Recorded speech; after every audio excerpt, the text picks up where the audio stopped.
বর্ষাকালে কাঁঠালের বিচি ভাজা খেতে দারুণ লাগে। বাড়িতে আমরা কম বেশি অনেকেই এরকম বিভিন্ন ধরনের বিচি ভেজে রেখে দিই।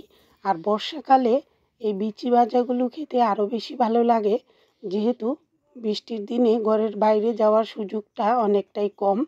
আর গ্রাম বাংলায় এরকম আমরা বিভিন্ন উপায়ে দেখা যায় বালি ছাড়াই লবণ দিয়ে কাঁঠালের বিচি, সিমের বিচি, বাদাম অথবা অন্যান্য ছোলা বুটো এভাবে ভেজে রেখে দিই। আর এটা দীর্ঘদিন ঘরে রেখেও খাওয়া যায়। বিচি ভাজার জন্য এখানে লবণ নিয়েছি, আর এই লবণটা ভাজাভাজি করার জন্য রেখে দিয়েছি। যখনই প্রয়োজন হয় বিচি বা অন্যান্য কিছু ভেজে নেওয়ার, সেই লবণটা গরম করে নিয়ে ভেজে নেই। বালি ছাড়া এরকম বিচি ভাজলে খেতেও দারুণ লাগে।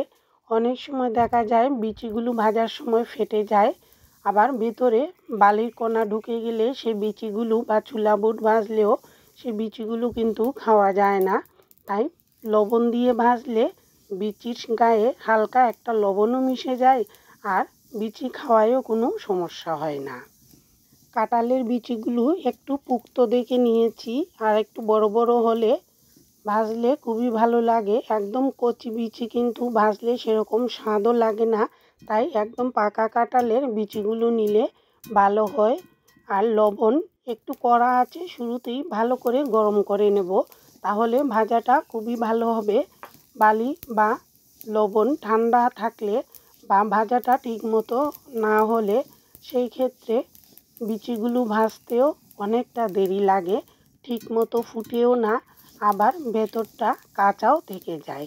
তাই শুরুতেই লবণ একটু কড়া আছে এভাবে বারবার নেড়ে চেড়ে দিয়ে ভেজে নিচ্ছি। কাঁঠাল বিচিতে রয়েছে প্রচুর পরিমাণে ফাইবার আর ক্যালসিয়াম। এটা হজমের জন্য খুবই ভালো, আর এতে বাচ্চাদের জন্য খুবই উপকারী। বিভিন্ন ধরনের বিচি কিন্তু বাচ্চাদের বুদ্ধি বিকাশে খুব ভালো কাজ করে, আর এই খাবারটা খেতেও খুবই ভালো। তেমন কোনো ঝামেলা ছাড়াই শুধুমাত্র বালি দিয়ে এইভাবে ভেজে রেখে দিলে দীর্ঘদিন কৌটায় ভরে রেখে দিলে ভালোই থাকে, মচমচেও থাকে, আর যখন খুশি তখন খাওয়াও যায়। প্রায় 4 থেকে 4.5 মিনিটের মতো চুলার আঁচ বাড়িয়ে দিয়ে লবণ ঝরঝরে করে ভেজে নেওয়ার পর এবার বিচিগুলো দিয়ে দিলাম। আর এবার চুলার আঁচটা একটু হালকা রেখেছি। এই সময় হালকা আঁচে নেড়ে চেড়ে বারবার নেড়ে চেড়ে ভাজলে বিচিগুলো খুবই সুন্দর করে ভাজা হয়। বেশি কড়া আঁচ দিলে এই সময়ে বিচিগুলোর বাইরের অংশ পুড়ে যাবে, আর ভেতরটা একটু কাঁচাও থেকে যায়।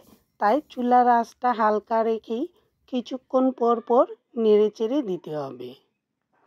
গ্রাম বাংলায় আমরা প্রায় সময়ই বর্ষাকালে কাঁঠালের বিচি, সিমের বিচি, মিষ্টি কুমড়ার বিচি এবং ছোলা বুট এভাবে ভেজে কৌটায় ভরে রেখে দিই।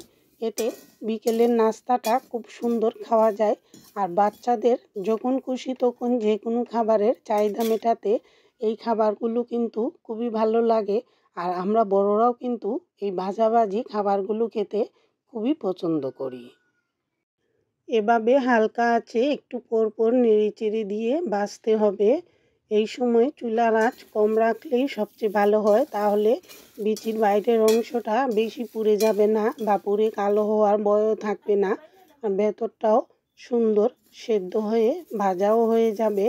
কাঁঠালের দানা যত একটু বড় হয় বা বড় বড় বিচি হলে ভাজাটাও সুন্দর হয়। আর চেষ্টা করতে হবে পাকা কাঁঠালের বিচিগুলো নেওয়ার, তাহলে খেতে আরও বেশি ভালো লাগবে। এভাবে খোসাগুলো একটু ভাজা ভাজা হয়ে আসলে কালারটা অনেকটাই পরিবর্তন হয়ে এসেছে, একটু কালচে কালচে হয়ে এসেছে। এবার বিচিগুলো লবণ থেকে ঝেড়ে তুলে নিতে হবে।